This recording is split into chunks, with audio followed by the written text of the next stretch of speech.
बरेली से जी।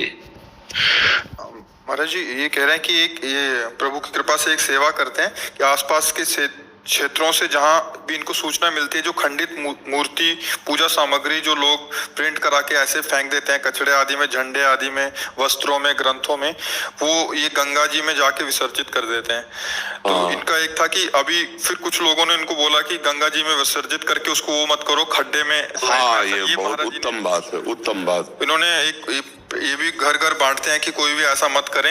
ये तो कह रहे हैं कि उसको किसी नदी में बहाएं, बट आपका ये कहना है कि वो छुपाएं ही क्यों, मतलब वस्त्र आदि पे या जो भी ऐसा है। क्यों पहले भी मैं इसलिए महाराज जी बार बार पढ़ देता हूँ कि ये बहुत गहरा रोग हो गया है कि वो बार बार औषधि चाहिए उसकी कुछ समय में। देखो, जब तक हमें परमार्थ का ज्ञान नहीं है तो हम अपने स्वार्थ के लिए अपने गुरुजनों का, भगवान के नाम का प्रयोग करने लगते हैं।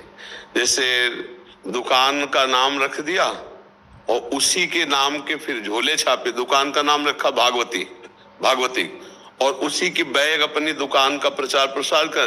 अब वो बैग में भगवान नाम लिखा हुआ है या प्रभु का रूप बना हुआ है। अब सामान लाए तो बैग को तो बैग की तरह, थैले की तरह फेंक दिया। जैसे कई ऐसे मिठाई के डिब्बे बनते हैं जिनमें भगवान नाम, कई ऐसी बहुत सी सामग्रियां होती, लोग सामग्री का प्रयोग करके उसे फेंक देते हैं।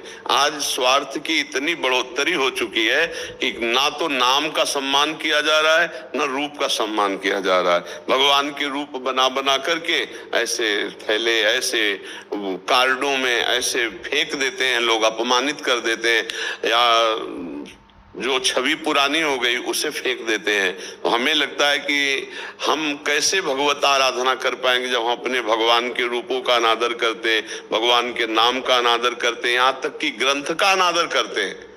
आप देखो, जब जो ग्रंथ पुराना हो जाता है उसे रद्दी में बेच देते हैं। एक बार एक कागज में एक सामान आई थी तो उसमें वो देखा वो गीता जी का पन्ना था तो किसी ने दे दिया होगा। ऐसे नहीं, देखो ग्रंथों का, गुरु ग्रंथ का कैसे सम्मान किया जाता है। हमारे सिख भाईजन देखो कैसे सम्मान करते हैं, गुरु ग्रंथ का कैसे सम्मान करते हैं। विराजमान करके सिंहासन पर चवर करते हुए हाथ जोड़ के तब पढ़ा जाता है। उतना छपवाओ जितना सम्मान हो सके, उसको ऐसे मत, जो भगवान का रूप है, भगवान की वाणी है, भगवान का नाम है, जितना आदर करोगे उतनी भक्ति प्रकाशित होगी। आजकल तो अब कैसे बतावे, जो दूसरों को उपदेश करते हैं वो अपने नाम के लिए, अपना प्रचार प्रसार करने के लिए भगवान का रूप बना देते हैं। तेज निकल रहा है, उनके ऊपर पड़ रहा है, भगवान का नाम लिख देते हैं। बहुत तरह के ऐसे होते हैं। तो अब ये है, प्रार्थना है कि यदि आप परमार्थ अपना बचाना चाहते हो, अपनी दुर्गति नहीं चाहते हो, तो भगवान के नाम का अपमान मत करो, भगवान के रूप का अपमान मत करो, भगवान की ऐसी कोई छवि मत बनाओ अपने व्यापार के लिए जो लोग ऐसे फेंक देते हैं प्रयोग करके, और फिर अपमान का फल उसको मिलता है जो छपवाता है। ध्यान रखना। हमको भी ऐसी वस्तुएं बहुत सावधानी से, अगर कभी ऐसा कोई अगरबत्ती